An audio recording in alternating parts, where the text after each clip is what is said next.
Boa tarde, pessoal. Estamos aqui na Escola Coab Inácio Monteiro 3 para mais uma aula de biologia com os alunos dos terceiros anos, tá? Terceiro ano A, B e C. Peço a vocês, por favor, que coloquem o nome e a série para constar presença na nossa live, tá? Eu vou começar aqui a apresentar, a compartilhar minha tela. Quando estiver compartilhando, eu quero que alguém me dê um ok, tá?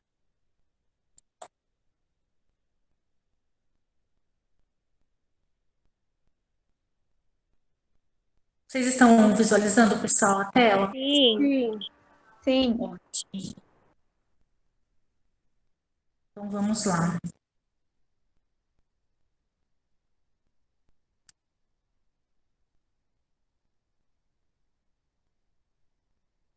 Bom, então vamos para mais uma aula de biologia. Hoje nós vamos falar um pouquinho sobre níveis de organização dos seres vivos, né, que nós já havíamos começado na outra aula, e a importância e relação de parentescos entre eles, tá bom? A quantidade são 3 aulas semanais dessa semana, que se iniciou no dia 26 e encerra no dia 30, e a habilidade da nossa aula é identificar e comparar os grandes grupos de seres vivos a partir de características distintas, tá? E diferenciar também a classificação lineana da classificação filogenética. Então, vamos nessa. Na aula passada, eu coloquei aqui um resuminho, tá? Sobre o que nós já falamos um pouco, sobre os 5 reinos dos seres vivos, né? Que é o reino Monera, o reino das bactérias, no caso, que reúne os seres procarióticos, né? Cuja principal característica é possuírem células sem separação física entre o material nuclear e o citoplasma. Então, as bactérias, no caso, são seres, né? Que as células são simples, no caso das bactérias, na verdade, elas são seres vivos primitivos, e onde a célula dela não é organizada, né? O material genético dela não fica dentro do núcleo celular, fica totalmente esparramado no citoplasma. Temos também o reino protista, né? Dos protozoários, o reino dos protozoários. Ele é um reino bastante controverso, tá, pessoal? Por incluir organismos de diferentes origens evolutivas. Então, tem lá seres vivos eucarióticos, né? Onde a célula é toda organizada e o DNA fica dentro do núcleo, né? Tudo organizadinho. Então, além de ser seres eucarióticos, eles também são unicelulares, tá? E também temos alguns organismos multicelulares, no caso das algas. Fotossintesantes, né? Porque alguns realizam fotossíntese e os micossemicetos, tá? Antes eles eram classificados também como fungos. A gente vai falar novamente um por um hoje, ok? Sobre também a importância tanto econômica como ecológica de cada um desses 5 reinos. O reino plantae, que no caso, desculpa, o reino fungi, né, que no caso é o reino dos fungos, inclui os fungos. Os fungos em gerais são seres eucarióticos, unicelulares ou multicelulares com corpo formado por hifas, né? Ainda bem que vocês já conhecem todos esses termos, que nós já estudamos eles, né? Então, os fungos, eles são seres que possuem células organizadas, né? Com núcleo, com DNA organizado dentro do núcleo. Unicelulares, vocês estão calijados de saber que é seres formados por uma única célula. E multicelulares ou pluricelulares, que são sinônimos, né? São aqueles seres vivos formados por diversas células. Então, esses são algumas características do reino fungi. Temos o reino plantae, que no caso o nome já deixa bem claro, né? Para nós lembrarmos aí que é o reino das plantas, que reúne seres eucarióticos, multicelulares e autótrofos fotossintesantes. Alguém quer lembrar para mim o que é ser autótrofo? Professor, eu não tenho certeza. Produz seu Oi? próprio alimento? Isso, eu ia falar isso. Não entendi, desculpem, gente. Que produz seu próprio alimento. Exatamente, tá? Autótrofos são seres que produzem o próprio alimento, que no caso são as plantas, né? O restante dos outros seres vivos é tudo heterótrofos, que se alimentam, né, de outros organismos, se alimentam das plantas e tudo mais, que não conseguem, né, produzir o próprio alimento. E o reino animal, né? O reino animalia. E todos os organismos que compõem o reino animal são eucarióticos, né? Possuem as células com DNA organizado, multicelulares formados por várias células, e heterotróficos, porque eles, né, não produzem o próprio alimento, eles se alimentam de outros organismos.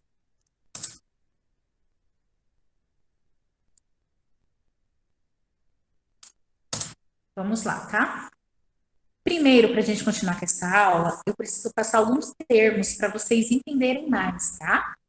Nós já conhecemos muitos termos, né, no caso da biologia, e eu acredito que vocês já tenham visto no segundo ano um pouquinho sobre reprodução.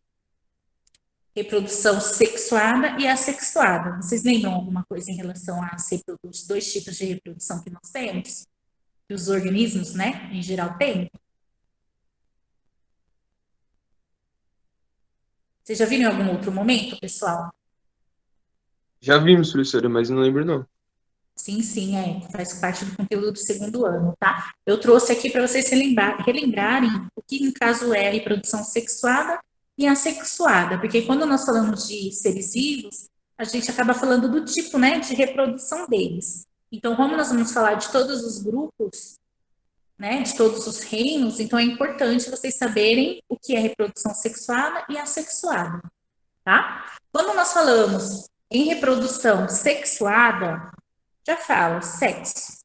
Então, ocorre sim a participação de gametas, né? Lembrando que gametas é o óvulo e o espermatozoide, não é isso?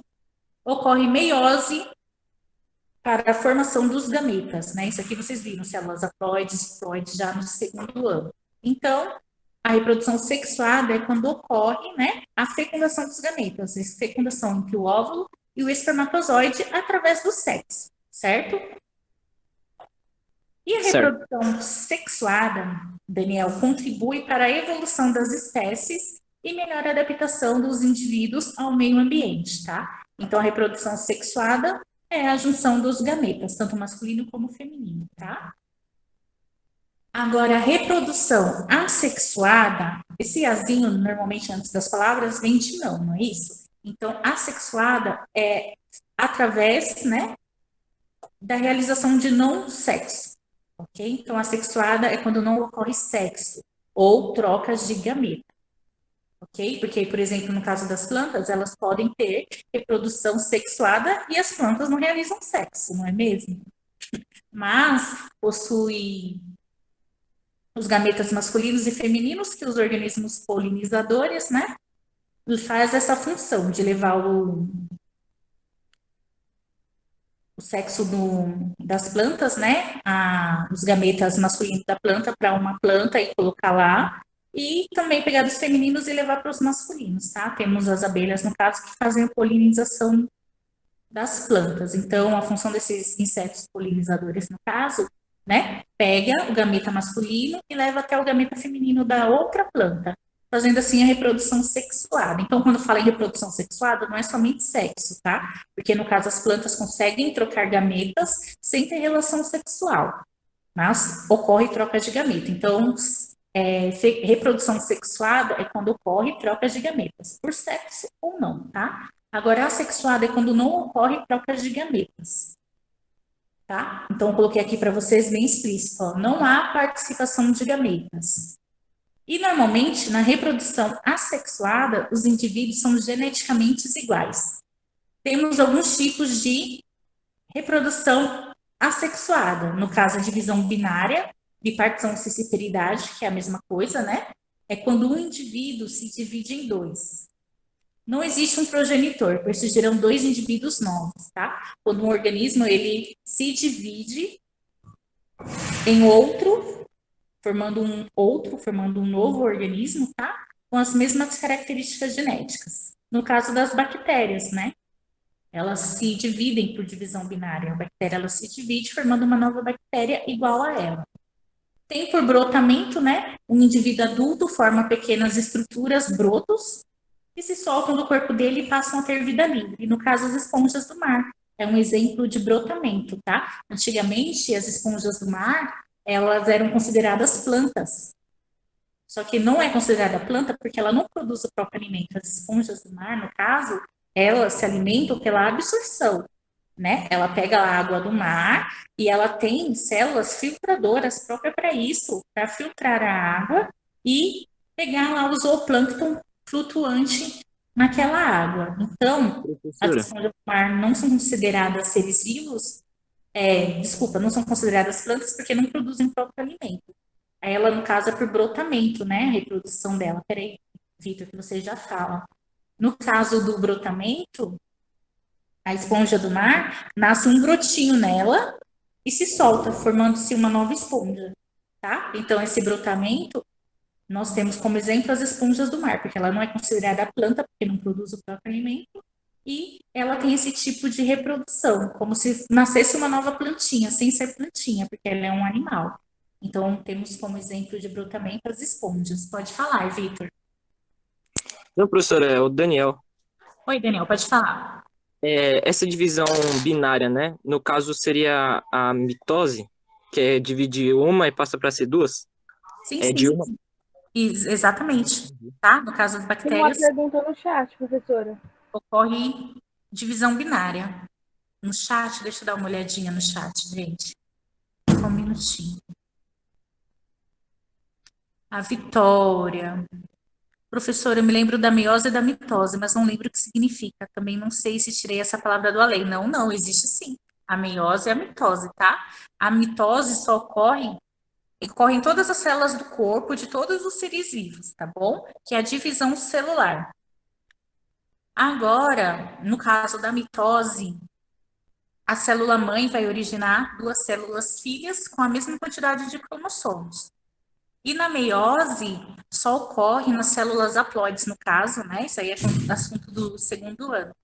No caso, a meiose só ocorre nas células haploides, só ocorre nos gametas, né? E é originado 4 células filhas, com a metade dos números de cromossomos da célula mãe. A meiose e a mitose, essa é a diferença, tá? Então, a mitose, no caso, como o Daniel falou aí, acaba sendo, né, no caso, a divisão binária. A bactéria, ela divide a célula dela, né, formando um novo indivíduo, tá bom?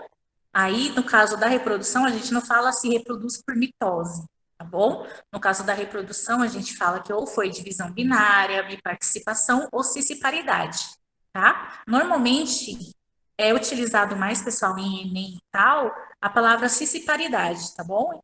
Os concursos, as provas que eu já vi, normalmente está lá, divisão por cisparidade. Porém, é a mesma coisa, são sinônimos, tá? Divisão binária, bipartição, quer dizer, ou cisparidade. Ok? Consegui Ok. tirar um pouquinho a sua dúvida. Quem foi que perguntou? A Vitória. Conseguiu, Vitória? Que bom. Tá? Em relação ao brotamento, então, no caso, nós temos a esponja do mar, né? Que nasce lá um brotinho nela, assim, aí se solta, formando uma nova esponjinha.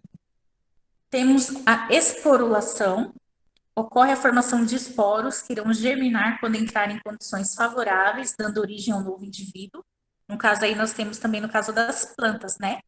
Cai a sementinha da samambaia na planta, no solo, nascendo uma nova samambaia, tá? No caso aí da esporulação. E fragmentação. Um pedaço de um indivíduo adulto pode dar origem a um novo ser vivo. Nas plantas se chama propagação vegetativa ou estaquia, tá? Quando você pega uma mudinha da planta e enterra, nasce uma nova planta, né? Ou então no caso das estrelas do mar. Se você quebrar a estrela do mar em 8 pedacinhos, sabe aquelas bolachinhas da praia? Tá? No caso, você pega aquelas bolachinhas da praia e quebra ela em 8 pedaços, cada pedacinho vai originar uma nova estrelinha do mar, uma nova bolachinha da praia, tá? Então, esse tipo de reprodução nós chamamos de fragmentação, que também é um tipo de reprodução assexuada, tá bom? Acho que deu para vocês lembrarem, né? Então, reprodução sexuada é quando há troca de gametas e assexuada é quando não há troca de gametas, tá bom? Através da divisão binária, do brotamento, da esporulação e da fragmentação. Deu para relembrar, pessoal? Alguém quer fazer alguma pergunta em relação a esse conteúdo? Deu para lembrar sim, professora. Eu sim, professor. Ai, que ótimo. Vamos falar um pouquinho de animais diblásticos e animais triblásticos, tá? Esses nomes, pessoal, é só para vocês conhecerem e saberem, tá? O que significa. Porque na biologia, tudo é esses nominhos estranhos, né? E é importante vocês saberem o que significa. Vocês vão ver isso no fim da aula, quando eu mostrar para vocês lá no reino animal. Diblásticos é quando ocorre 2 folhetos embrionários. E triblásticos, 3 folhetos embrionários, tá? Na hora da fecundação, quando temos os 2 folhetos, quando origina, né? Começa o embrião a se o óvulo, no caso, com o espermatozoide, começa a originar um novo ser vivo. Quando forma por 2 folhetos embrionários, no caso da ecto e da endoderme, nós chamamos de animais diblásticos. E chamamos de animais triblásticos, tá? No caso de nós, 3 folhetos embrionários, quando possui a ectoderme, a endoderme e a mesoderme. Ok? Eu não gosto de dar aula aqui em cima, gente. Não é ninguém, bateram a porta. Então, temos, tá? 3 folhetos embrionários. Ectoderme, a mesoderme e a endoderme. Quando na formação do embrião ocorre os 3 folhetos, chamamos eles de animais triblásticos. E quando ocorre 2 folhetos, de animais diblásticos, tá? Isso aqui é só uma curiosidade. Quando eu falei animal diblástico, é quando foi lá na formação. Não, gente, desculpa, eu estava olhando ali fora. Tá? Então, quando ocorre a formação do embrião e é formado por 2 folhetos embrionários, lá na formação, quando ocorre. Gente, vocês estão falando no chat, eu fico subindo aqui para mim. Deixa para comentar coisas sobre a aula, tá bom? Pode ser, Guilherme. Ontem aconteceu a mesma coisa, viu? Ok? Então, animais de blástico é quando na formação origina-se apenas 2 folhetos embrionários. E animais triblásticos é quando na formação do embrião, tá? Do blastóporo, originam os 3 folhetos embrionários. Normalmente nós, mamíferos, somos animais triblásticos, tá? Porque quando nós estamos sendo formados, gera a endoderme, a mesoderme e a ectoderme. Isso aqui é só para vocês conhecerem esses nominhos, tá? O que no caso significa. Protostômios. Animais protostômios, pessoal, é quando o blastóporo origina primeiro a boca, tá?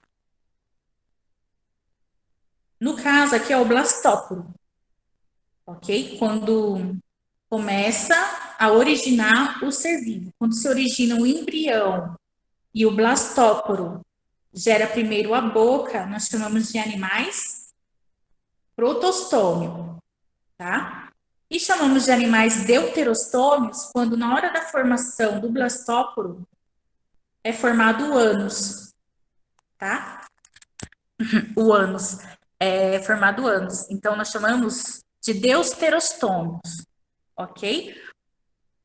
Começa a ser formado o ânus, pessoal, lá nos equinodermatas, lá na família das estrelas do mar, tá bom? Dos ouriços. Lá começamos a ter ânus, os animais começam a ter ânus, tá? Então, o que que acontece aqui? Nos animais protostômios, normalmente eles se alimentam pela boca e evacuam, né, pela boca. Não vamos chamar de evacuar porque não tem sistema digestório. Eles se alimentam pela boca e excretam, no caso, pela própria boca. Então, os poríferos,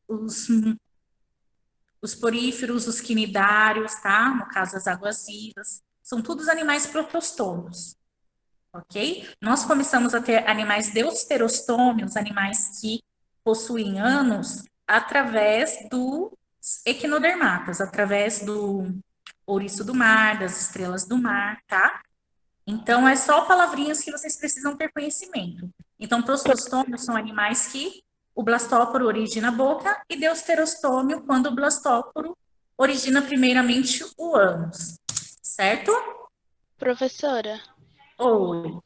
o Braspróforos, não sei falar, ele só tem o ânus? Não, eles têm ânus e boca, Ah, sim. Ah, tá bom. tá? Tá. Então, eles Os animais deuterostômios se alimentam pela boca e já possuem o ânus. No caso, eles já têm um sistema digestivo completo. E os animais protostômios não, tá? Eles se alimentam e excretam pela própria boca. Tá? Então, essa é a diferença. Entendi, professora. Protostômio Obrigada. e deuterostômios. Imagina, gente, vocês perguntem, tá? Eu sei que é uns nominhos meio complicadinho, mas eu tô aqui para ajudar vocês a explicar, tá bom? Fiquem à vontade para perguntar, interromper. Então, falando um pouquinho sobre animais celomados, animais pseudocelomados e seres vivos, né, em geral, né? Acelomados. Celomados, no caso, desculpa, possui cavidades no meio da mesoderme. Pseudocelomado possui cavidades entre a mesoderme e a endoderme. E acelomados não possuem cavidades entre os folhetos embrionários. Isso aqui é o folhetos embrionários que eu falei para vocês, né? Os animais diblásticos possuem 2 e os triblásticos possuem 3, tá? Isso aqui são folhetos embrionários. Quando possui cavidade, nós chamamos de celomados, tá? No caso aqui, por exemplo, na imagem letra D aqui, ó, possuem 3 capas. No caso, os animais que são os moluscos, né? As lulas do mar, o polvo, os anilídeos, no caso, sanguessugas e as minhocas, os artrópodos, no caso dos insetos, e todos os outros animais cordados, tá? Então, celoma é essa estrutura que temos aqui. Quando tem a cavidade, nós chamamos que eles são celomados. Não sei se vocês estão conseguindo visualizar. Quando tem essa cavidade aqui, ó. Vocês estão conseguindo visualizar, pessoal? Sim, professora. Ah, que bom. Pseudocelomados é quando possui a cavidade entre a mesoderme e a endoderme. Cadê? E aqui o acelomado, pode ver que não possui, ó, a cavidade. Se vocês olharem a letra D, tá bem completinho, tá? Aqui na letra D nós temos os celomados, tá? Na letra A, o acelomados, porque não possui. E no caso aqui, os pseudocelomados, que parece que tem essa estrutura, mas não tem. Na letra C e na letra B. Tá? É só para vocês saberem o que é celoma. São estruturas, tá? Que é originado também lá no Brastópolis. Vocês vão entender o porquê isso é importante, porque eu passei essas palavrinhas para vocês conhecerem, tá? Então, o celomado é quando possui essa tal estrutura, acelomado quando não possui essa tal estrutura, tá? E pseudocelomado quando é um celoma meio falso. Falando um pouquinho sobre simetria corporal, pessoal. Temos aqui, por exemplo, uma tartaruga, tá? Uma hidra, uma esponja do mar. Um inseto, né? A hidra aqui novamente e a esponja do mar novamente. Quando nós chamamos em simetria bilateral, é quando quando o ser vivo ele consegue ser dividido em 2 partes e essas partes ficarem iguais, tá? No caso aqui, eu tenho aqui esse barbeiro e essa tartaruga como exemplo. Se eu pegar e parti-los no meio, eu não vou ter 2 partes iguais? Sim ou não? Sim. Quando isso ocorre, a gente pode chamar de simetria bilateral, tá? Nós chamamos de simetria radial quando você parte ser vivo no meio, né? No caso, para estudo, alguma coisa assim, e ele é totalmente assimétrico. Ou, desculpe, ele é totalmente desproporcional, tá? No caso, essa hidra é um tipo de quinidário que fica, né, nas águas, tanto doce como também na do mar, tá? Ela fica lá assim, caçando alimentos. Ela é um quinidário, igual uma água viva, só que ela é fixa, né? Ela queima e tudo mais. Então, se eu pego uma hidra e parto ela ao meio, ela vai ficar totalmente desproporcional, tá vendo? Então, nós chamamos de simetria radial. Os animais que têm essa simetria, nós falamos que eles são radiatas, tá? Que não possuem uma simetria bilateral igual alguns outros animais. E temos, né, a assimetria no caso da esponja do mar. Ela é totalmente assimétrica, mesmo se você partir, não fica em partes iguais de forma alguma, ok? Então, até aqui, pessoal, eu passei para vocês alguns termos, né, que se usa muito na zoologia, tá? Falamos um pouquinho sobre os tipos de reprodução, dos folhetos embrionários, se o animal, se for diblástico, tem 2, se for triblástico, tem 3. Protostômios, né, animais que não possuem sistema digestivo completo, né? No caso, eles se alimentam e excretam pela boca. E o deuterostômios, né? E já possui sistema digestivo completo, boca e ânus. Celoma, pseudocelomado e acelomado, no caso, animais celomados, né? Professora, Oi. qual a diferença do mesoderme e o endoderme?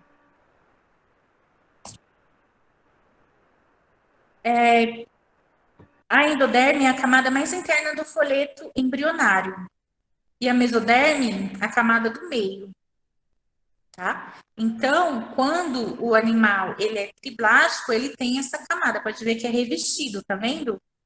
O folheto embrionário dele é todo revestido pela mesoderme. E quando ele é diblástico, ele não tem essa mesoderme, tá? Mas nem se apega nisso muito, Priscila que perguntou, né?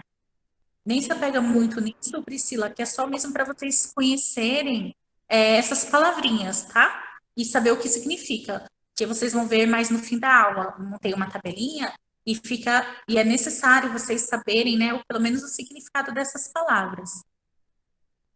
Então, diblástico quando tem 2 folhetos e triblástico quando tem 3 folhetos. Tá? Isso, os animais diblásticos não têm a mesoderme, tá bom? Uma perguntinha do chat. Vamos falar um pouquinho dos reinos. Pessoal, coloquei para vocês, tá? Esses esqueminhas que é bem simples e tá bem completinho. Vamos falar um pouquinho do reino Monera, o reino das bactérias. Na última aula nós falamos por cima e hoje nós vamos falar um pouquinho mais a fundo, tá?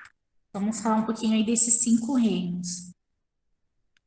No caso, o reino Monera é o reino das bactérias, né? Quais são as características, pessoal? Elas são animais procariontes, unicelulares, anaeróbicas e autoheterotróficos, tá? Algumas produzem o próprio alimento através da quimiossíntese, né? Porque não é planta, só as plantas fazem fotossíntese. As bactérias que produzem o próprio alimento, chamamos elas de quimiossintetizadoras, tá? Elas realizam a quimiossíntese. Então, ou elas podem produzir, algumas podem produzir o próprio alimento, né? Algumas espécies, e outras, elas se alimentam, né? De outros organismos, através da decomposição de alguma coisa. Ok? Elas possuem os 2 tipos de reprodução, tanto a reprodução sexuada como a reprodução assexuada, tá? No reino Monera temos as arqueasbactérias, no caso são aquelas bactérias que eu comentei com vocês na aula passada, que habitam em locais de difícil sobrevivência, né? Como, por exemplo, água muito salgada, em pântanos. Elas conseguem sobreviver em locais inóspitos. Temos as eubactérias, né? Que são as bactérias e as cianosbactérias. Essas cianosbactérias nós chamamos também de algas azuis. Não sei se vocês já viram aquela pocinha de esgoto, aquela meia azulzinha, que parece até uma água meia verde. Normalmente esgoto, quando cria uma poça e fica parada, ela fica meia verde, né? Aquilo ali tá cheia de cianobactérias, tá? Cianobactérias nós chamamos de algas azuis, mas é um tipo de bactéria que dá aquela coloração azul, principalmente na água de esgoto, tá? A nutrição das bactérias, ou elas se alimentam, né, pelo parasitismo, por saprofitismo, tá? Saprofitismo é quando ela, né, ela é saprófaga, elas se alimentam de matéria orgânica morta. Por mutualismo, autotrofismo, né, produzindo o próprio alimento dela, através da quimiossíntese. A morfologia da bactéria, ela pode ser em forma de cocos, né? Sabe as bolinhas? Tem até aqui, ó, as bolinhas. Não sei se vocês conseguem Professora, visualizar. Oi. um aluno fez uma pergunta no chat. Ele perguntou se os cianobactérias são perigosas para nós humanos. Sim, né? Se você tomar aquela aguinha podre de esgoto cheia daquilo, você vai ter uma baita desinteria, vai acontecer uma infecção, você vai ter febre, vai passar mal, vai ter que tomar antibiótico para destruir essas bactérias, com certeza, tá? Temos muitas enfermidades, né, causadas por bactérias. E só um bom antibiótico resolve, né? Nós temos alguns tipos, tá, gente, de morfologia das bactérias. No caso de cocos, quando temos dois cocos, cocos é bolinhas, né? Lembrando, vem de cocos mesmo, né? Quando temos duas bolinhas, nós temos diplococos. É mais curiosidade, tá? Não se apeguem nesses nominhos. Sarcinas, quando são várias juntas, né? Vários cocos juntos. Estafilococos, quando as bactérias juntas, elas formam igual um cacho de uva. Streptococcus, quando os cocos, né, as bactérias em bolinhas, formam uma cadeia, né, uma sequência. Tétrades, quando os cocos formam 4 bolinhas, as bactérias ficam nesse formato, as bolinhas dela. Além dos tipos de cocos, nós temos os bacilos, ou bastonetes, que é em forma de bastãozinho, né? No caso dos lactobacillus do Yakult, em forma de bastãozinho.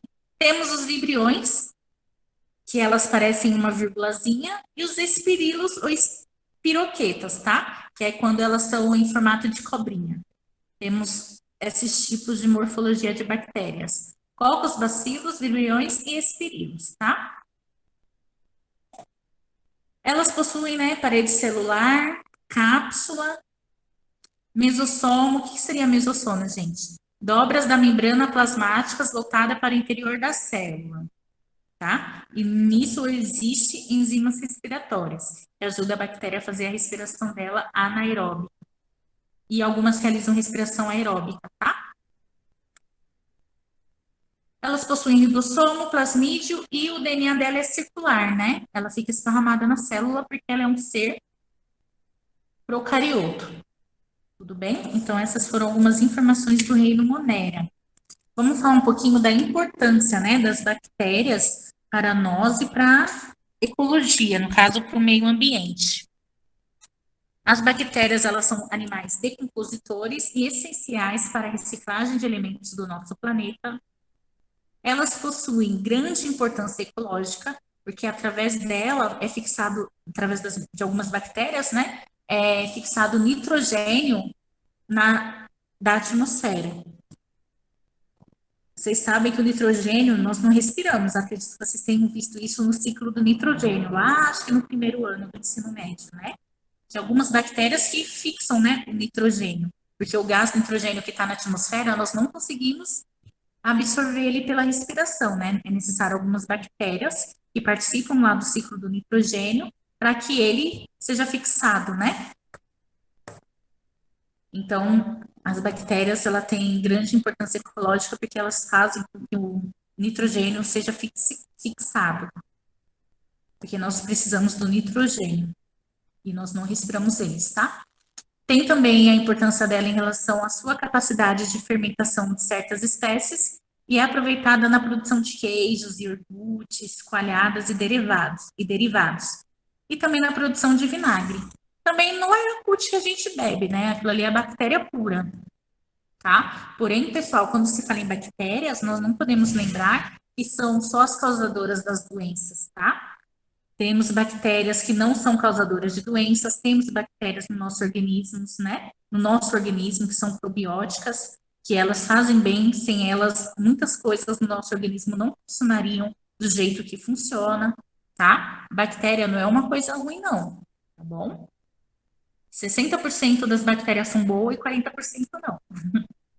Também são úteis para o homem, né? Na indústria farmacêutica, no caso, para fabricar o hormônio de crescimento, antibióticos, insulina, tá? Tudo isso nós retiramos das bactérias, ok? E no caso que eu falei que nem sempre é ruim, por exemplo, vivem no nosso intestino e ajudam na digestão, tá? Se algumas bactérias aqui na nossa pança, a gente não ia conseguir digerir muitas coisas que gostamos de comer. Não, não, o coronavírus não é uma bactéria, ele é um vírus, né? Não é por que se chama coronavírus, tá? E os vírus não estão no grupo dos seres vivos, não tem o reino dos vírus, porque ele não é considerado um ser vivo. Porque, de acordo com a teoria celular, para ser considerado um ser vivo, é necessário ter célula. E o vírus, ele não tem célula, ele tem RNA e ele precisa colocar o RNA dentro de uma célula, ok? Ele é acelular, por isso que o vírus não faz parte de nenhum reino, porque ele não é considerado ser vivo, tá bom?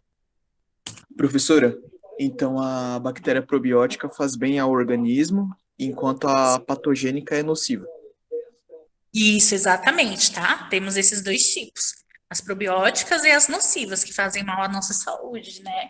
Não é à toa se você comeu alguma coisa com bactéria, um pastel que alguém, sei lá, deixou cair no chão e tudo mais, você vai passar muito mal, né? Ou vai vomitar, ou vai ter uma baita disenteria, tá? Porque vai fazer mal à saúde. Porque o lugar dela não é no nosso organismo. E tudo que não faz parte do nosso organismo, ele tenta, né, lançar para fora. Tá bom? Gente, vamos falar um pouquinho do reino protista, tá? Eu vou disponibilizar para vocês, com certeza, assim que acabar a aula, tá? Todos esses slides. Vocês vão realizar anotações necessárias no caderno de vocês, tá bom? Falando um pouquinho do reino protista, nós temos como, por exemplo, as algas, né? E alguns protozoários. O reino protista é feito por organismos pluricelulares, no caso as algas, e unicelulares, tá?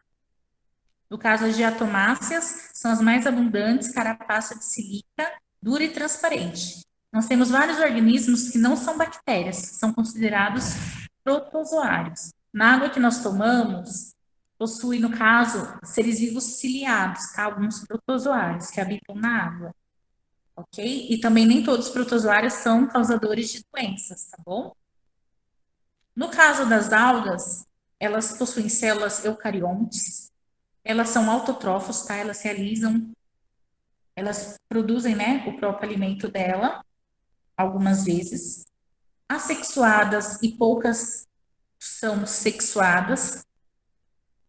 Elas habitam em água doce, salgadas e em ambientes úmidos, tá? Temos aqui alguns nomes, né, alguns tipos, algumas das classificações das algas.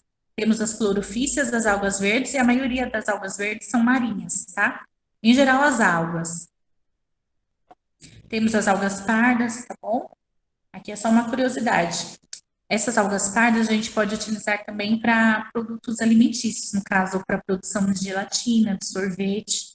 E essa alga parda, ela chega a ser gigante, chega a ter 50 metros, tá? A folhinha dela. Temos as algas vermelhas, que são ricas em minerais, tá? Quando a alga vermelha ela se prolifera demais, fica aquele mar meio avermelhado que o pessoal chama de maré vermelha. No caso, a maré vermelha é a proliferação, né, das algas vermelhas, que dá aquela coloração vermelha nos rios e lagos. E uma coisa boa, né, para a ecologia sobre a alga é que elas fornecem, né, gás oxigênio, abastecendo o planeta. O pessoal acha que a Amazônia, embora a Amazônia, claro, tenha um grande peso, né, em relação a fornecer oxigênio para nós. Porém, o maior produtor de oxigênio do mundo são as algas, tá? Porque as algas nós temos no oceano todinho. E o nosso planeta, ele é formado, né, mais de quase 70% aí de água. Então, tem muita alga, tá? Produzindo oxigênio para nós através da fotossíntese dela, certo? Temos algumas importâncias, tá? Em relação a protozoários, algumas importâncias tanto econômica como ecológica. No caso, por exemplo, da alimentação oriental, né? As algas verdes, pardas e vermelhas. É aquela que enrola seu sushi. Então, aquilo ali é alga, tá? Nós podemos fazer elas, utilizá-las, no caso, na culinária, na indústria alimentar, de cosméticos e tintas. para laxantes e cremes dentais, tá? Para alimentos e também para pesquisas científicas, para a produção de vidros e, falando novamente, 90% da fotossíntese global, tá? Ou seja, 90% do oxigênio do nosso planeta vem oriundas das algas dos oceanos, certo? Pessoal, além das algas, nós temos os protozoários que são ciliados, tá bom? Que possuem na água que a gente bebe, alguns micro-organismos que não são considerados bactérias, são considerados protozoários porque eles possuem célula eucariótica e não procariótica, tá bom? Eles possuem núcleo todo organizado dentro da célula. Então, por isso que não está no reino das bactérias, não está no reino monera, está no reino protista, tá? Porque eles possuem DNA organizado, possuem núcleo nas células. Eles são seres eucarióticos. E as moneras, né, para ser bactéria, tem que ser procariótica. Tá bom? Então, por isso que tem alguns micro-organismos que estão no reino protista, porque eles são eucarióticos, tá bom? Eucariotos. E por que, gente, a alga não é considerada uma planta? Ela é protista. Alguém quer chutar para mim por quê? A alga está lá no reino protista, não está no reino das plantas. Se é um mato que fica lá no mar. Quem quer chutar para mim? Quem acha o porquê? Não, temos plantas aquáticas, né? Que vivem no mar. Por causa das suas células, professora? Ai, gente, adoro vocês. Muito bem. Tá? As algas não são consideradas plantas por dois motivos. Elas não formam tecidos verdadeiros, ok? As células delas não formam tecidos verdadeiros e elas não formam embrião. Ok? Elas não formam embrião, elas não se reproduzem dessa forma. Tá? Iguais às plantas, elas não têm o mesmo tipo de reprodução das plantas e elas não possuem tecidos verdadeiros. Por isso que ela não é considerada planta e sim protista. Ok? Professora, Oi, meu anjo. os musgos, aqueles que ficam nas paredes, sabe? Quando chove muito, é considerado protista também? Não, só as algas, tá? Ah, sim. Eu vou falar um pouquinho do musgo ali nas plantas, já já. Ah, tá bom. Vamos falar um pouquinho dos fungos. Os fungos fazem parte do reino fungi, né? Fungos. São seres eucarióticos. Alguns são uni, outros pluricelulares, né? E sem organização tecidual. Tá? Eles se reproduzem de forma assexuada e também de forma sexuada. Alguns tipos de fungos, pessoal. Nós temos as leveduras, que é aquela que nós colocamos no nosso pão para ele crescer, né? Temos as hifas, que no caso já forma aqueles cogumelos, né? Se você pegar um cogumelo e olhar debaixo da casinha dele, é cheio de estruturas, né? De linhazinhas que nós chamamos de hifas. Temos, então, as hifas. Tipos de hifas, no caso, eu coloquei aqui só esses nominhos, só para curiosidade mesmo, tá? Tipos de micélio, que no caso vegetativo para fixação e nutrição, e reprodutivo para a reprodução. No caso, o corpo de frutificação de alguns fungos, tá? Micélio a gente chama a cabecinha do fungo, daqueles fungos tipo cogumelo, que é formado por hifas, tá bom? Um tipo de fungos também nós temos as micoses, né? Que podem ser na pele, abaixo da pele, pode ser por dentro, né, do nosso organismo, nos órgãos internos. Alguns fungos que aparecem quando nossas imunidades estão baixas, tá? Digestão extracorpórea, no caso, os fungos, o tipo de digestão dele é extracorpórea. Como assim, né, professora? Lançam enzimas digestivas no meio para digerir o alimento e absorvem o alimento já digerido. Não é à toa que os fungos são sacrófagos, né? Que eles se alimentam de matéria orgânica morta. Pode ver se tem uma madeira apodrecendo, vem cheio de fungos, vem cheio de cogumelo. Se você deixar lá o seu pãozinho lá, velho, para ir mofar, né? Vai encher de fungos, vai encher lá de fungozinhos para quê? Para fazer a decomposição. Então, o fungos eles lança, né, naquilo que ele quer se alimentar, que ele quer destruir, digerir, uma enzima, e depois ele consegue absorver novamente, tanto aquela matéria orgânica morta como a própria enzima que ele lançou ali, tá? Reserva nutritiva dos fungos é o glicogênio, ele possui parede celular, e a importância do reino fungi para nós seres vivos, para nós humanos no caso, né, são decompositores, né? Na natureza, eles são seres decompositores. Eles podem viver com associação em algumas algas, no caso os líquens. Sabe aqueles, parece que a planta ela possui um machucado, gente, uma casquinha cinza. Vocês já viram? Nas árvores, no tronco das árvores, uma rodinha cinza? Parece que cataram um cimento e jogaram. Aquilo ali, Sim. aquilo ali são líquens, tá? É a associação de alguns fungos com algumas algas. Ok? Em locais que não tem poluição, temos da coloração avermelhada, tá? Quando a coloração avermelhada, quando você vê as árvores com aquelas manchas mais vermelhas, é porque o local ele não possui tanta poluição. É um local bom, tá? A poluição não existe ali e se existe é bem baixinha, ok? Aqui em São Paulo a gente vê nas árvores aquelas manchas cinzas, mas só que é devido à poluição. Em locais que não possuem poluição, essa associação de líquens, né, de fungos e algas, chegam a ser vermelhas. É bem legal. Normalmente na praia mesmo, se você olhar nas árvores, vai ter alguns líquens avermelhados. Alguns fungos podem ser comestíveis, né? No caso lá da fermentação lá do bolo que a gente adora, do pão que a gente adora, tá? Para queijos, né? O pessoal coloca fungos no queijo e tem queijos caríssimos, que chega a ser verde e fedido. Eu não sei como o pessoal consegue comer, né, gente? De tão fedido que é por causa dos fungos. E também para antibióticos, né? Os fungos são utilizados também na produção de antibióticos. Falando um pouquinho agora das plantas, tá? As plantas, elas são pluricelulares, são formadas por várias células, autotróficas porque produzem o próprio alimento através da fotossíntese, né? As plantas, elas fornecem oxigênio, porque ao contrário de nós, que respiramos oxigênio e expiramos gás carbônico, elas fazem o contrário, né? Elas absorvem CO2, gás carbônico, liberando ali oxigênio. E o reino das plantas evoluiu a partir do reino protista, tá? Ela evoluiu a partir do reino protista. A classificação das plantas, nós temos 4. Temos as briófitas, que são porte pequeno, não apresenta vasos condutores.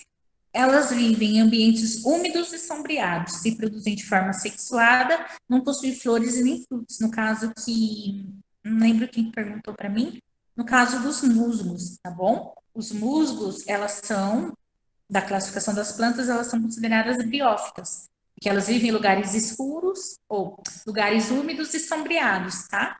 E elas não conseguem sugar do local, elas não possuem vasos condutores de seiva. Então, ela não consegue absorver do local a umidade, por isso que normalmente é rasteira, ok? Porque ela precisa sugar o máximo que ela pode ali rente ao substrato que ela está.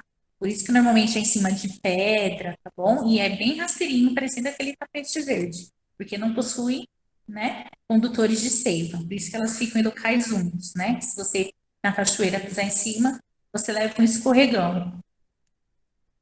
Tá? Então, como exemplo de briófitas, eu doei para vocês o musgo, que a mocinha amiga de vocês perguntou para mim.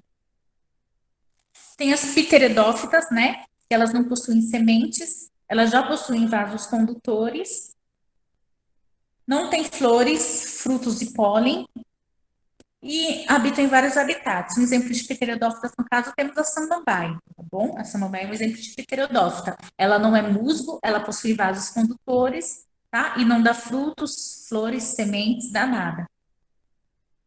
Temos a gimnosperma, que elas já produzem sementes, possuem raiz, caule e folha, tá? E não necessitam de água para a fecundação. No caso dos pinheiros, que libera essa pinha, sabe essa pinha? Árvore que não dá flores e nem frutas, mas libera algumas sementes, igual no caso dessa pinha, nós chamamos ela de gimnosperma, tá bom? Ela gera sementes, é de porte grande, porém não tem flores nem frutos. Agora, a angiosperma já são as plantas, né? Que já dão flores, frutos. Elas possuem raiz, caule, folhas, frutos e sementes, tá? E temos esses exemplos aqui, no caso. Uma laranjeira, o cacto, tá bom? São angiosperma. Possuiu flores, é angiosperma, tá? Possuiu frutos, é angiosperma também. E a importância das plantas, né, pessoal, principalmente para nós e para muitos outros organismos, é a alimentação, né? Dão frutas gostosas para a gente. Através da madeira das plantas, nós também conseguimos, né, ter nossos móveis. E devemos tratar as plantas com muito carinho, né, porque elas são consideradas seres vivos, elas nascem, crescem, reproduzem, morrem e auxiliam a gente para diversas coisas, né, para remédio, para curar nossas doenças e tudo mais. Então, o reino plantae é de grande importância para nós também. Por que eu dei aquele monte de nome para vocês, pessoal? Porque quando a gente vai classificar o reino animal, aparecem esses nomezinhos e era necessário vocês saberem o que significa, né? Vamos falar um pouquinho sobre as características gerais do reino animal. Acompanhem comigo aí, ó. São seres pluricelulares, formados por diversas células, eucariontes, né? Possuem o DNA dentro do núcleo organizado. São heterótrofos, eles não produzem o próprio alimento, eles se alimentam de outros seres vivos. São vertebrados ou invertebrados, tá?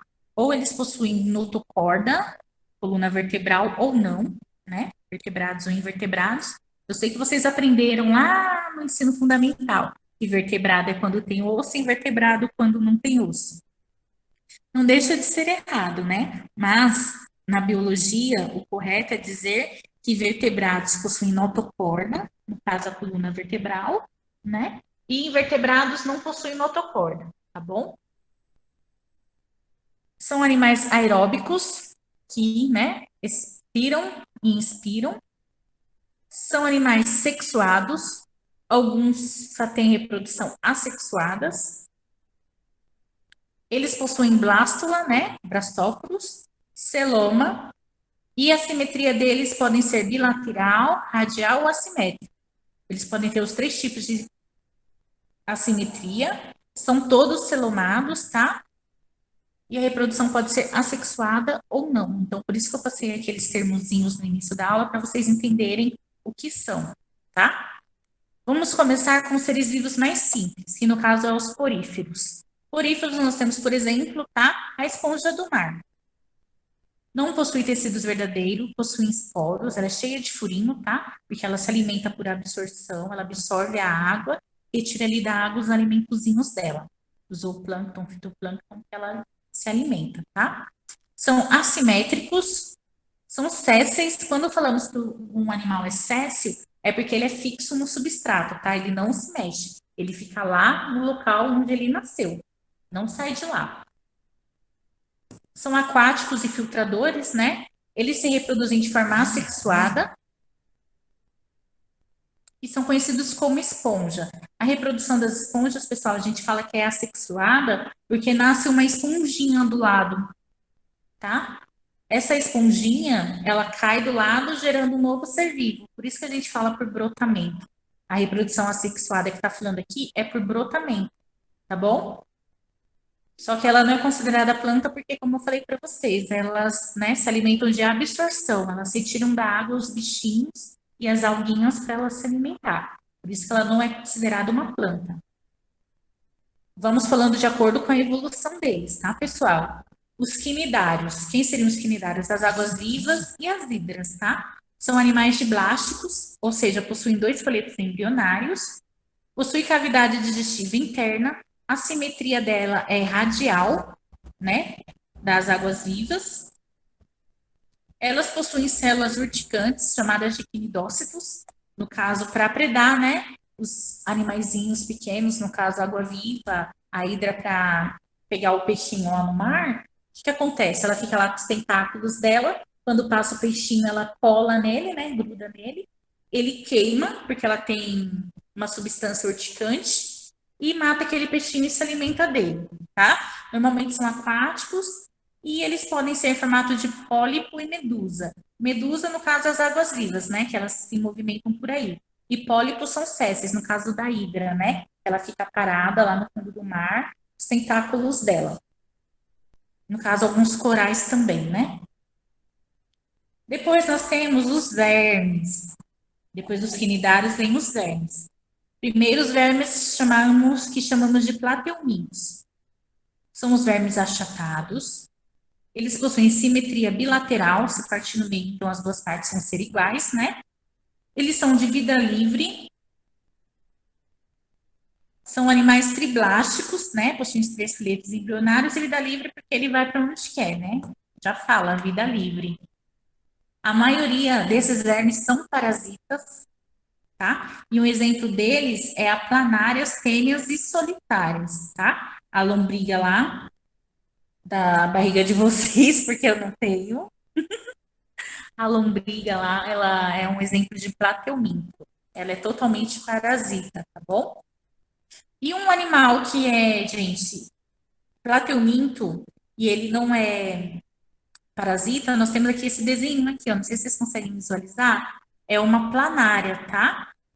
Ele não é causador de doença, esse verme. E ela é desse jeitinho mesmo. E interessante, se você cortar ela na metade, ela também vai se formar num novo indivíduo. Se eu partir essa planária aqui em 10, eu vou ter 10 planarinhas lindas, tá? Então, além dos plateumintos, nós temos também os vermes nemateumintos, que já são vermes cilíndricos, tá? Eles não são achatadinhos, eles já são assim, tipo igual uma minhoca. Eles possuem simetria radial, triblásticos de vida livre ou parasitas, tá? No caso, temos as lombrigas e filárias. No caso aqui, pessoal, quis dizer da solitária, tá bom? A solitária aí que vocês devem ter, porque eu não tenho. Mentira que eu já tive já, tá? Então, as lombrigas e filárias possuem já esse formatinho mais redondinho. Vocês conhecem alguma doença elefantíase? Já ouviram falar, pessoal? Sim ou não? Eu nunca. Eu já, professora. É aquela doença que a pessoa fica com a perna gigante, parecendo de elefante mesmo. Ou braço. Vocês nunca viram? Depois vocês jogam no Google elefantíase. Já vi, professor, é muito feio. Sim, né? A pele da pessoa fica grossa, a perna fica bem inchada, parecendo igual Sim. pele de elefante. Verdade. Essa doença, essa doença, gente, é causada pela filária, tá? Por um tipo de verme. Que ela entra lá na pele da pessoa. Se eu não me engano, é através da picada de um mosquito. Aí esse verme, essa filária, vai lá para o sistema linfático da pessoa, tá? E faz com que tudo fique inchado, daquele jeito, parecendo de elefante mesmo. Então, o nome da doença é elefantíase. Professora, mas não tem como sarar, né? Ah, tem um tratamento brabo para fazer, viu? Mas é demorado, né? Porque eu já vi várias pessoas com tratamento e demora muito. E normalmente é amputado, né? É. Oh, que horror, né, professora? Pois é causada por esse tipo de verme, pela filária, que é uma espécie de verme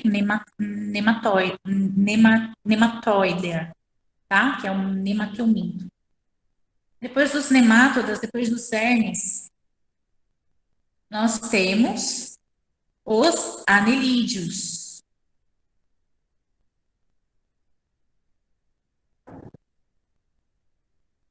Desculpa, pessoal, depois dos vermes, nós temos os moluscos. Ó, eu errando aqui, tá? Depois dos vermes, nós temos os moluscos. Os moluscos, né, já são mais conhecidos de vocês. Eles habitam em ambientes úmidos e aquáticos, possuem simetria bilateral, né? Se partir ao meio, tem partes iguais. São animais triblásticos, celomados. Eles possuem corpo mole, podem ter conchas ou não, né? No caso, por exemplo, nesse grupo, nós temos lesmas, polvos, ostras e lulas, tá? São partes dos moluscos. Depois dos moluscos, nós temos os anelídeos. Anelídeos vêm de anéis, tá? São animais que têm corpos segmentados por anéis. No caso, por exemplo, nós temos as minhocas, as poliquetas e a sanguessuga. Poliquetas é umas minhoquinhas aquáticas, tá? Elas são bem lindinhas, coloridas, temos azuis, amarelas. Então, os anelídeos, eles possuem corpos, né, segmentados em anéis, por isso que eles recebem esse nome de anelídeos. Possuem corpo mole, eles normalmente são hermafroditas, tá? Possuem os dois sexos, no caso. Normalmente eles são hermafroditas. Essas são as principais características dos anelídeos. Professor, Oi. a senhora sabe por que quando jogar sal na lesma, ela tipo morre? Ai, tadinha. Morre. Ela morre porque ela possui o corpo úmido e o sal acaba queimando, fazendo com que ela venha desidratar. Que ela é formada por muita água, né? Então, É se aquele você... negócio lá de osmose, né? Isso, então, lembrei. exatamente. Daí, Lohane. Ai, Guilherme, como você é malvado. Então, pessoal, e realmente, tá? Porque ela absorve e acaba perdendo a água para o ambiente. Então, na verdade, elas derretem, né? Agora, o sapo, se a gente coloca sal, acaba também matando o sapo, né? Mas aí não é por causa da água, é porque eles absorvem, né, pro organismo deles mesmo sal, aí acaba morrendo. Mas no caso das lesmas, no caso dos moluscos em geral, tá, acontece isso daí. Deixem os bichinhos viverem, gente. Eu sou a favor de matar só o pernilongo, que eu odeio o pernilongo. O resto não matem, tá? Barata também, professora. Barata? Ah, É, ela não tem culpa de viver no esgoto, gente. Temos as baratas de vida rejei- livre. Na natureza tem muitas rejeitada. baratas. Igual o rato, coitado. O rato, ele tá no esgoto por culpa nossa. Não era para ele estar lá no esgoto. Gente que é muito mal. Gente, não matem, matem só pernilongos, tá? Bom, vamos lá. Então, depois dos anelídeos, nós temos os equinodermatas. Equinodermos, né? Vem de uma palavra lá que simboliza espinhos. Eles vivem em ambientes aquáticos. Eles possuem um esqueleto calcário, né? O corpo dele é bem firme. São animais triblásticos, celomados. Simetria pentarradial, porque eles podem ser divididos em 4 partes, né? E nesse caso temos, por exemplo, a estrela do mar, o ouriço do mar e o pepino do mar. Vocês já viram um pepino do mar, gente, em algum lugar? Já viram um pepino do mar? Não me recordo. Eu esqueci. Ele Mas eu parece já um ouvi o pepino, por isso que eu não... Por isso que o nome dele é pepino do mar, tá? Ele é um pepino, gente, de verdade. A cor. E ele é interessante, esse animal é muito interessante, porque quando alguém vai predar ele, sabe o que ele faz? Ele vomita todo o estômago dele. Coloca pra fora o estômago. que nojo.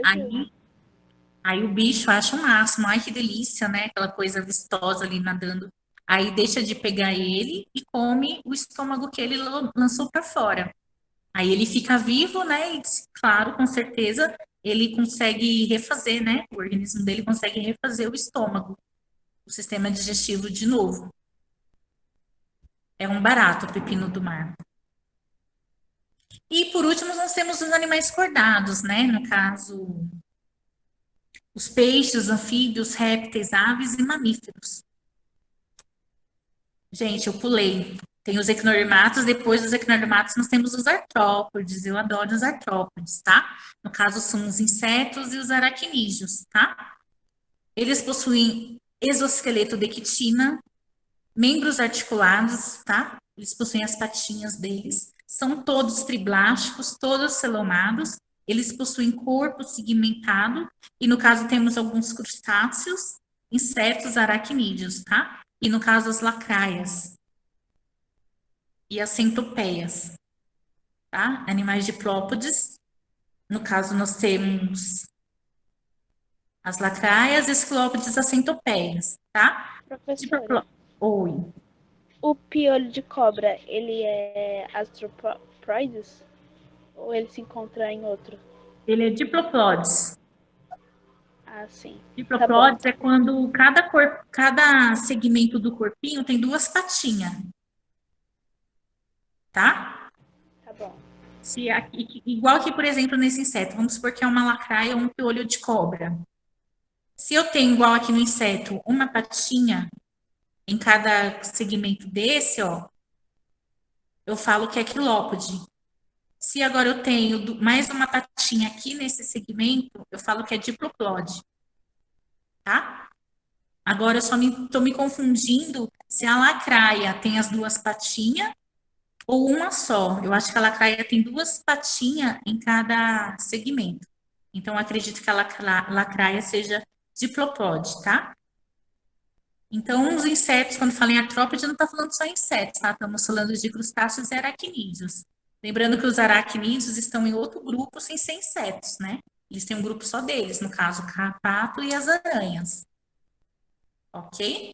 E depois dos artrópodes, nós temos os cordados, que no caso, são os animais vertebrados e também os animais invertebrados, né? Eles possuem notocorda. Dos vertebrados é a coluna vertebral, todos são celunados, ok? Então, devido a essas classificações, que eu passei aqueles nominhos para vocês entenderem melhor, tá? Em relação à classificação dos seres vivos. E a importância, né, do reino animal para nós, eles possuem tanto importância econômica quanto ecológica. Os animais, né, fazem parte da cadeia alimentar e, devido à cadeia alimentar, que faz com que o ecossistema tenha o seu equilíbrio, né? Temos os animais polinizadores, dispersadores de sementes e frutos, formando algumas relações ecológicas, né? Nós precisamos dos animais para polinizar, né?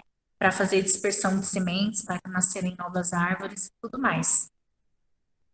Mas os animais não têm importância somente ecológica, né? Para nós, seres humanos, também é importante economicamente. Nós nos alimentamos, no caso, né, dos animais. E a recente evolução industrial, coloquei aqui para vocês, ó, no último parágrafo aqui, ó. A recente evolução industrial e o crescimento da população humana tem resultado num desequilíbrio e hoje vários animais já foram extintos ou estão em processo de extinção. De tanto nós explorarmos os animais de uma forma, né, nada legal, muitos animais entraram em extinção e muitos ainda entrarão, né? Tudo devido ao nosso péssimo manejo em relação a isso. Então, o que que acontece, pessoal? Essa classificação que nós vimos dos reinos, tá? Até hoje, da outra aula, reino, filo, classe, tudo mais. O sistema que nós estudamos até então, né, era a classificação de Linneu.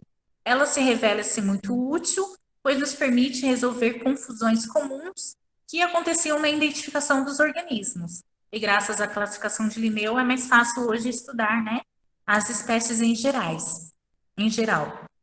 No entanto, o progresso de conhecimento científico, particularmente com relações ao estudo da genética e da evolução, levou a uma nova reformulação na classificação dos seres vivos. Tá?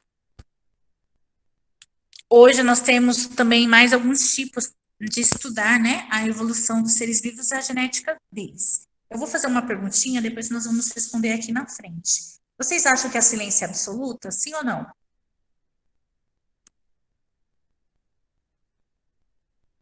Vocês acham que a ciência é certíssima? Não. Não? Então vamos ver, tá bom? Daqui a pouco a gente vai responder isso daí. Vamos falar um pouquinho de sistemática filogenética, tá? Conforme vocês já viram na aula passada, sistemática é o ramo da biologia que investiga as possíveis relações de parentescos evolutivos entre as espécies. Portanto, é necessário desmistificar a ideia de que classificar é apenas dar nome aos seres vivos, que nós falamos sobre nomes científicos e tudo mais, né? Uma das partes da sistemática é a filogenética ou a cladística, tá? Que nós vamos ver hoje isso daqui. Começou a ganhar preferência dos estudiosos e cientistas a partir de 1966, e é o sistema de classificação mais aceito atualmente. A sistemática é a área da biologia, né, que mais tem ganhado estudos, mais atenção e tem sido a que mais cresce. Entende-se que a diversidade de seres vivos é resultante dos processos evolutivos e que esses processos ocorrem por anagênese e por cladogênese, tá? A evolução, os seres vivos, eles evoluem, né, geram novas espécies e tudo mais, nós vamos dar uma olhadinha nisso aqui hoje. As relações de parentesco entre os seres vivos, gente, a gente vai ver através das árvores né, filogenéticas, no caso dos cladogramas, tá? É o que nós vamos ver hoje, um pouquinho de cladograma. A filogenia só pode ser reconstruída com base em caracteres derivados compartilhados, de algumas características, né, que um ser vivo tenha que o outro também possa ter. Vamos se apegar nisso aqui, ó. Anagênese e cladogênese. Anagênese, pessoal, é o processo pelo qual um caráter surge ou se modifica numa população ao longo do tempo, sendo responsável pelas novidades evolutivas. Eu vou explicar para vocês, tá? E cladogênese, processo responsável pela ruptura da coesão inicial numa população, gerando duas ou mais populações que não se comunicam mais. Coloquei aqui para vocês, tá? Anagênese, só dar uma pincelada aqui por cima, é quando o ser vivo ele ganha novas características ao longo do tempo, tá? Igual nós passamos por um tipo de evolução anagênese. Sabe o dente do siso que a gente tem? Muitas crianças não nascem mais com o dente do siso. Na hora de fazer a radiografia, não tem o dente do siso um dia para nascer, porque a gente não utiliza mais, né? Nossos ancestrais, eles tinham, além do dente do siso, mais um ainda, porque a alimentação, lá na época dos homens lá de Neandertal e tudo mais, era muito dura, né? Não é igual hoje, que a gente toma caldo, né? Caldo verde. Então, o que que acontece? Eles precisavam, né, de ter mais dentes mais fortes, né? Para poder deteriorar os alimentos. E hoje em dia, nós estamos, né, em evolução ainda. Todo ser vivo está em evolução, no caso. Então, nós não precisamos mais do dente do siso, porque hoje a nossa alimentação, ela deu uma boa modificada. E muitas crianças não têm mais nem o dente do siso, nem tem na radiografia para quando crescer, nascer. Ok? Então, nós chamamos essas evoluções de acordo com o tempo, em um longo período de tempo, de anagênese, tá? E cladogênese, vocês vão ver aqui agora comigo. É horrível, realmente é horrível. Vai nascendo aos pouquinhos, até os 21 já nasceu todo, se não nascer tem que arrancar. Pessoal, cladogênese, tá? Eu coloquei aqui um tipo de especiação, a especiação geográfica, nós vamos estudar isso em evolução. A gente está começando a dar uma entradinha, tá? Em evolução. O que acontece? Eu tenho aqui esses caramujos, tá? Vamos chamar de espécie A. Todo mundo aqui é igual, prestem atenção nisso daqui. Vocês estão vendo? Eu tenho uma população de caramujo. Aí, aqui nesse ecossistema que ele habita, passou um rio. Vamos supor que aqui cortou um rio, uma barreira geográfica. Vamos imaginar que aqui abriu um rio e agora tem um rio. Metade daqui ficou de um lado e a outra metade de outro, porque o rio veio no meio e dividiu, né?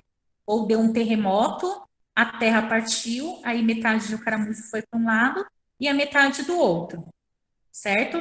Tá dando para entender aqui no desenho, né? Eu tenho uma população que foi dividida por algum motivo. Essa espécie aqui foi viver numas árvores, porque tem muitas árvores. Essa espécie foram viver numas árvores, tá? E por ela viver numas árvores, ela se adaptou a viver nas árvores. E essa outra espécie aqui como ficava perto de um rio, ela foi viver lá nesse rio, dentro do rio. Tá? Então, as que foram viver nas árvores adquiriram novas características, porque estão vivendo nas árvores, e as que foram viver no rio adquiriram no rio, no lago, sei lá, no oceano, adquiriu outras características, tá? Formando o quê? Duas espécies diferentes ao longo do tempo, certo? Então, tinha uma espécie que, por algum motivo, foram separadas, foram viver em ecossistemas diferentes, né? E com o tempo geraram algumas características e fizeram delas novas espécies. No caso desses caramujinhos. Ficou claro, pessoal, esse slide para vocês? Mostrando que é uma Sim, cladogênese? professora. Uhum. Oi? Uma adaptação para o ambiente, né? Exatamente, elas se tornaram espécies diferentes, tá? Porque foram adaptadas àquele ambiente, devido a algum motivo. Normalmente por barreiras geográficas, tá? Uma espécie se transformou em duas novas espécies diferentes, ok? Então, aqui eu tenho bem claro para vocês o que é cladogênese e o que é anagênese. Ô, professora, Oi. isso acontece também até com os seres humanos, né? Eu tava vendo uma reportagem que uns tipos de nômades que viviam, eles tiveram que migrar para uma parte do oceano e eles não conseguiam caçar na terra, então eles tiveram que caçar no mar. Aí esse povo nômade viveu tantos anos lá que o corpo dele se adaptou e eles conseguem ficar mais tempo na água do que nós, que não praticamos, né? Sim, com certeza. Pois é isso mesmo, Vitor, acontece. A gente vai, né, se adaptando conforme o ambiente em que vivemos. E pode ser que, se eles forem filhos, isso passar, né, de acordo com Lamarck, que a gente vai estudar, se passar essa característica para o filho dele, né, vai indo embora. Vai se transformando em novos, né, tipos de pessoas que têm essas características devido a isso. Alguém ia Sim, falar né? alguma Os filhos dele acarretaram isso também. Desculpa interromper, Priscila. Imagina, não, pessoal, é para isso. Se tiver que compartilhar conhecimento, por favor. Pode falar, Priscila. O genes deles seria tipo o mesmo e o diferente? Não tem nada a ver.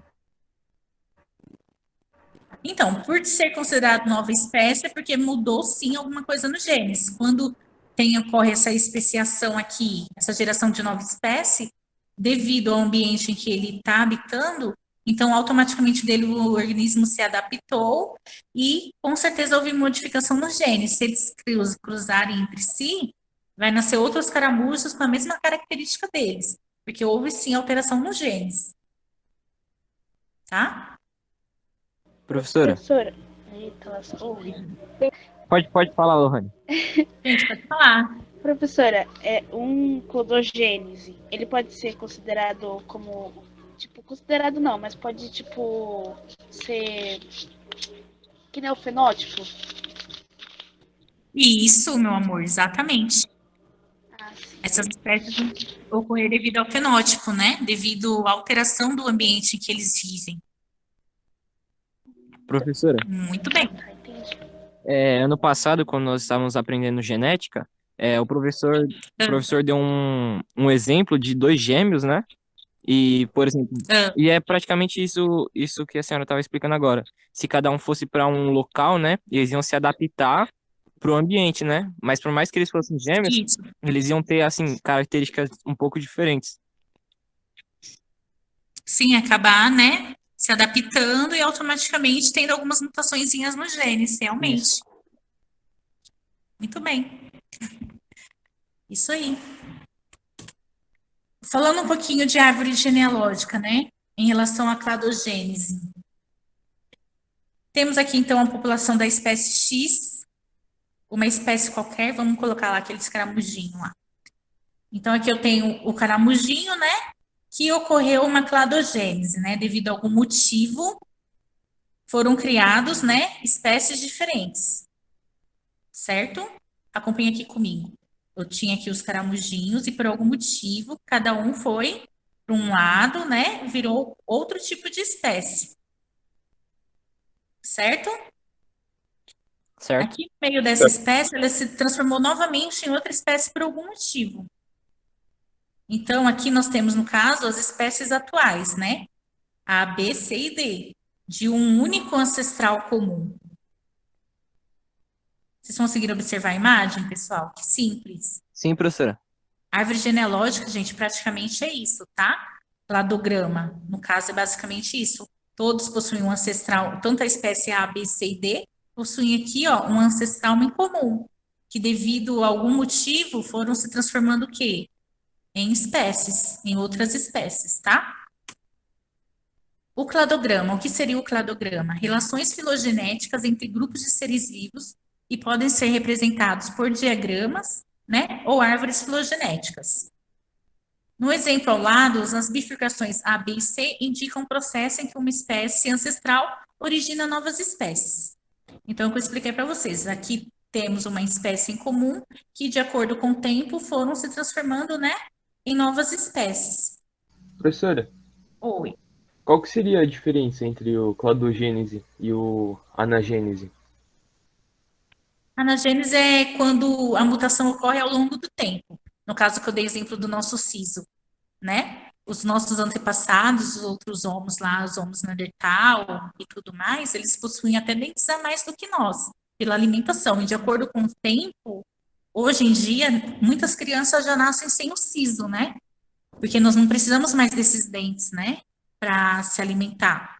Porque a nossa alimentação mudou. Então, é uma evolução que ocorreu, uma modificação, né? Conforme o tempo. Aí nós chamamos de anagênese. E cladogênese ocorre conforme eu expliquei aqui para vocês, né? A cladogênese é assim, é uma espécie que por algum motivo viram espécies diferentes, tá? Ah, entendi.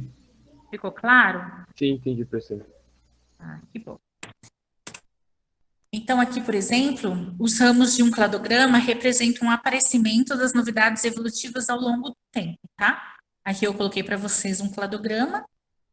Então, o único ancestral se transformou em várias espécies, tá? Quando é muito próximo, assim, nós chamamos de grupos irmãos, porque não teve tanta evolução, não teve tanta diferença, tá? Vamos ver um pouquinho mais aqui, ó. Por Professora, exemplo, oi. a hereditariedade pode ser entrar nesse cronograma aí, cladograma, não sei falar. Sim, várias características. Sim, várias características, tá? Entendi, tá bom. Assim, Lohane, vamos olhar aqui, ó.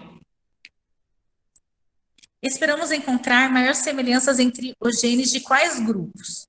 Eu tinha um ancestral comum, né, que foi evoluindo da bactéria, que com algumas outras características tivemos os protozoários, que entraram outras características tivemos os peixes, né?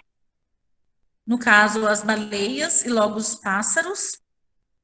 Desse mesmo ancestral aqui, nós tivemos a estrela do mar, as ostras e a cobra coral, por exemplo. Coral, vamos colocar o coral do oceano mesmo, tá? Olhando esse cladograma, qual o grupo que vocês acham que é mais próximo do outro? Qual ser vivo que vocês acham que é mais próximo do outro? Só de olhar assim, pelo desenho, pela cronologia do cladograma. A baleia e o pássaro, porque são mamíferos? Não, são mamíferos não, professora. Ah, o pássaro tem cloaca, é verdade. Porque eu tava fazendo a linha de raciocínio aqui pra ver como parece mais. Pássaros são aves. Sim, é verdade, falei coisa errada. No caso, eles são já animais vertebrados, né? No caso, não mamíferos. Mas eu entendi a sua linha de raciocínio, Vitor, é isso mesmo, tá? Eles são vertebrados, são os únicos vertebrados. Por isso que eles estão mais próximos um do outro, tá vendo? Eu tava tentando achar o que combinaria mais ali, mas aí eu pensei, não, ali é mamífero e o outro é ave. Então, Vertebrado, tá? Então, exatamente, tá? O pássaro e a baleia, eles possuem mais parentesco entre eles, porque podem ver que nessa árvore aqui, né? Nesse cladograma, eles estão mais próximos um do outro, ok? Ok. Por exemplo, de um cladograma, pessoal. Ó, isso aqui tá bem simples, vai ser fácil de vocês entenderem. Eu tenho um ancestral comum, um animal qualquer, que originou todos esses outros aqui, tá?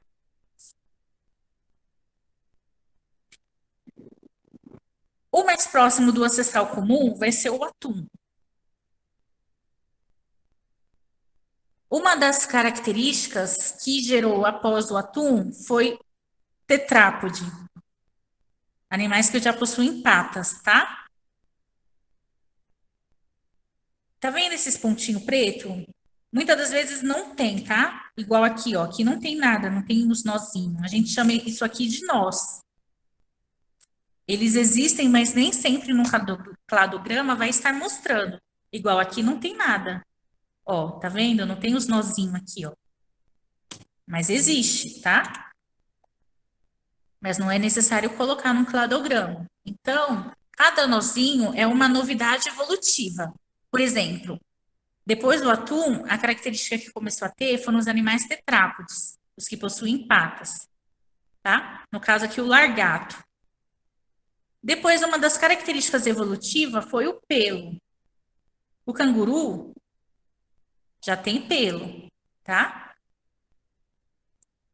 Com a evolução, apareceu a placenta, porque o canguru, ele coloca, né, o filhotinho na bolsinha para terminar de desenvolver.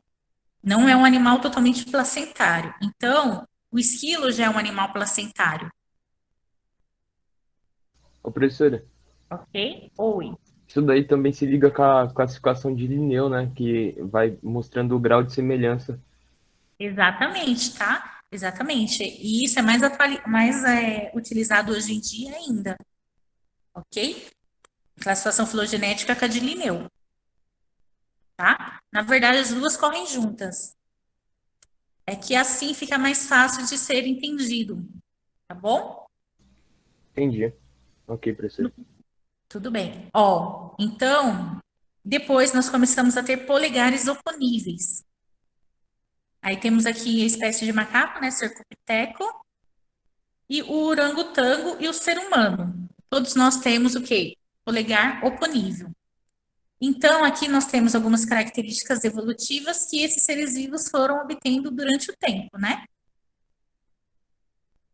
Então, isso aqui, no caso, nós temos um cladograma, ok? Uma árvore genealógica com as características de acordo com a evolução dos seres vivos, certo? Certo. Certo. É bem facinho, gente, de observar esse cladograma, tá? Temos as características e todos vindos de um único ancestral em comum, tá? Tem pergunta no chat, professora. Deixa eu dar uma olhadinha.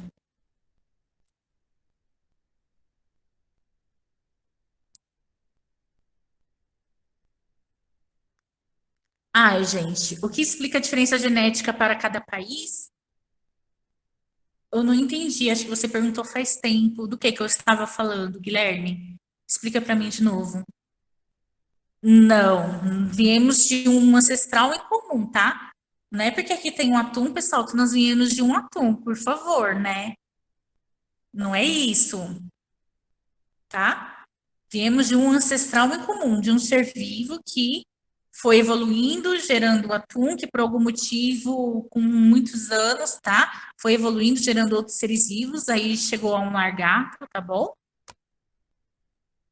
Ah, Guilherme, era um complemento, não era uma pergunta. Ah, tudo bem. Aqui para vocês eu coloquei, tá, um cladograma, pessoal, dos 5 reinos. Começando pelo reino Monera, né, que são os seres vivos mais primitivos. Tendo os protistas, né, os protozoários. Indo para as plantas, depois para o reino Fungi e chegando até o reino Animalia, tá? Aqui eu coloquei um cladograma para vocês dos 5 reinos.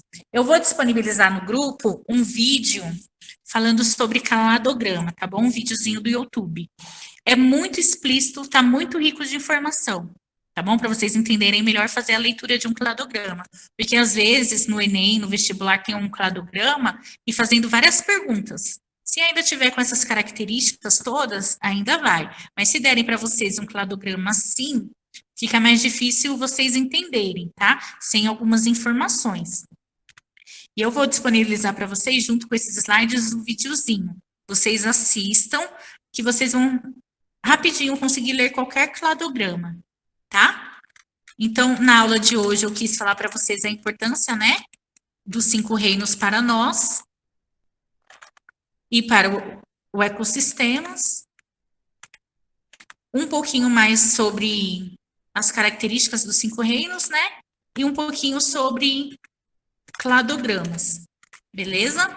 Então, essa foi a aula de hoje. Eu vou disponibilizar para vocês os slides assim que a aula acabar, tá? E é isso. E vou pôr também um videozinho, não deixem de assistir, tá? Quem não colocou o nome no chat, coloca. Vocês têm alguma pergunta? Ficou alguma dúvida, gente, sobre a aula de hoje? Não, obrigada, professora. Mesmo. Professora, eu queria fazer uma pergunta. Pode perguntar, meu bem. Filogenética vem do filo, né? Que é daquele negócio lá que... Ai, do Lenin lá, Lenin, né? Linneu? Linneu, e genética é o que passa hereditariedade, né? É por isso filogenética, né? Exatamente, características que vão aparecendo, né, conforme vai passando o tempo. Ah, entendi. Tá bom. Só Tá? isso, professora. Obrigada. Imagina. Gente, cuidem-se da família cuide da família de vocês, das pessoas que vocês amam, usem álcool, usem gel, tá? Não aglomerem. E até a próxima aula. Tá bom? Fiquem com Deus. Saudades de vocês, gente. Eu vou interromper a gravação, caso vocês queiram falar comigo, continuem na aula, tá? Só vou encerrar aqui. Caso vocês queiram comentar alguma coisa, por favor, falar no particular. Até mais.